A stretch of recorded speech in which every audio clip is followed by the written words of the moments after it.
Charmant. Écoute, c'est une erreur. Je me suis plantée de tente et... Un rire sarcastique m'interrompt. Vous pensez sérieusement que je vais gober ça? Vous n'êtes pas le premier taré qui en a après ma sœur. Ok, on reste calme. Comment me sortir de là? Je suis quasi à poil et une cinglée me tient en joue avec un fusil à harpon. Je ne peux rien faire comme tout le monde, pas même une cuite dans un putain de camping de merde. Je m'exclame en ricanant. Je ne savais pas qu'il y avait ta sœur dans cette satanée tente.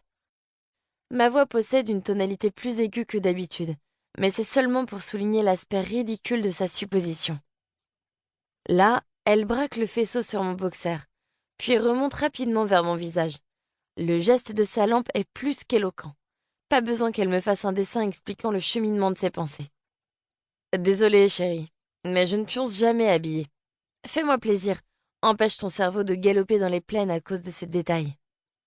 Appelez-moi encore chérie et je joue aux fléchettes avec votre estomac pour cible. Juliette, ça va? Un petit couinement apeuré lui répond par l'affirmative pendant que je passe une main lasse sur mon visage, geste qui me vaut de nouveau de me prendre la petite lumière blanchâtre dans les yeux. J'éructe un juron. Je commence à m'énerver. J'ai sommeil, plus de whisky que de plasma dans le sang, l'air est saturé d'humidité et je me les gèle. Écoute, je n'ai pas besoin d'abuser d'une meuf pour baiser. J'ai qu'un seul principe et c'est celui-là, pigé. Maintenant tu te calmes, t'arrêtes de me foutre ta putain de lampe dans la tronche et de me braquer ton fusil à poiscaille dessus. Je vais récupérer sagement mes fringues et me tirer, ok? Elle semble hésiter. Les secondes durant lesquelles elle tergiverse me paraissent interminables, ce qui forcément aggrave ma mauvaise humeur. Finalement, elle baisse sa fichue loupiote et je soupire. Je marmonne entre mes dents. Sans déconner, c'est pas trop tôt. Je m'incline et récupère mes vêtements sans un regard pour la forme pétrifiée, celle qui se tasse dans un coin de la tente. C'est quoi ce bordel? Râle une voix que je reconnais tout de suite. Je réplique d'une voix forte à Joe. C'est rien, je me suis gouré de tente. Sérieux? S'esclave-t-il en retour. Il a vraiment l'air de trouver ça marrant. Bizarre, moi, pas du tout. Me faire sortir à coups de fusil harpon alors que je me tiens une cuite de classe internationale, ça ne me fait pas rire. Pas même un peu. Pendant que je le rejoins sur l'emplacement jouxtant celui des deux hystériques, je perçois le regard de la folle furieuse peser sur moi. Je n'y peux rien, mais l'idée qu'elle me garde à l'œil jusqu'à la dernière seconde me dessine un sourire grimaçant sur les lèvres.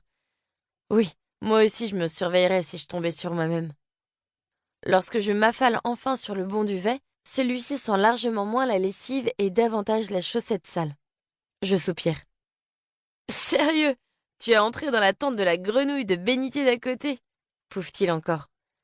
Il ne le voit pas, mais je hausse un sourcil, allongé sur le dos, les bras croisés sous la nuque, à fixer les ombres des branches des mûriers qui s'agitent au-dessus de nos têtes. Grenouille de bénitier? Carrément. Genre je vais à l'église et je fais du catéchisme, quoique la frangine a l'air plus d'une bourrine à grande gueule. Je souris. Pour me tenir en joue avec un fusil à harpon, pour sûr, faut être légèrement bourrine sur les bords et totalement inconsciente. Je préfère la grenouille de bénitier, précise-t-il. Elle est bonne? Je suis certain qu'il hoche la tête avec enthousiasme.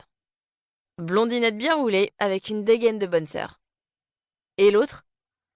Là aussi, je ne peux rien y faire. Moi, une meuf qui me braque dessus un flingue en pleine nuit sans sourciller, ça m'intrigue et ça m'excite aussi un brin, je dois l'avouer. D'habitude, rien n'arrive à me sortir de ce néant dans lequel je m'embourbe chaque fichue journée qui passe. Du moins, rien qui ne réussisse à réveiller mon intérêt. Je m'interroge parfois sur ce qui parviendrait à me tirer de cette perpétuelle sensation de vide que j'éprouve continuellement. J'ai des parades éphémères. La baise, l'alcool et le shit. Du moins, jusqu'à cette nuit. Peut-être que...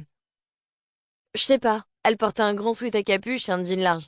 Va savoir à quoi elle ressemble. Et puis j'étais pressée d'aller descendre quelques bières sur la plage. Et je l'ai pas réellement maté. Je grommelle tout en fermant les yeux. Ouais, un tomboy quoi. Peut-être, ouais. Nous nous endormons sur ce dernier échange pour ronfler comme les ivrognes que nous sommes.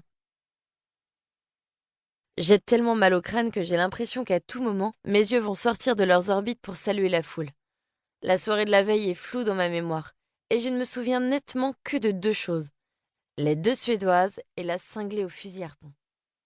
Pour continuer à écouter ce livre audio gratuitement, cliquez sur le lien dans la description et vous pourrez l'écouter en entier sans frais grâce à l'essai de 30 jours d'Audible.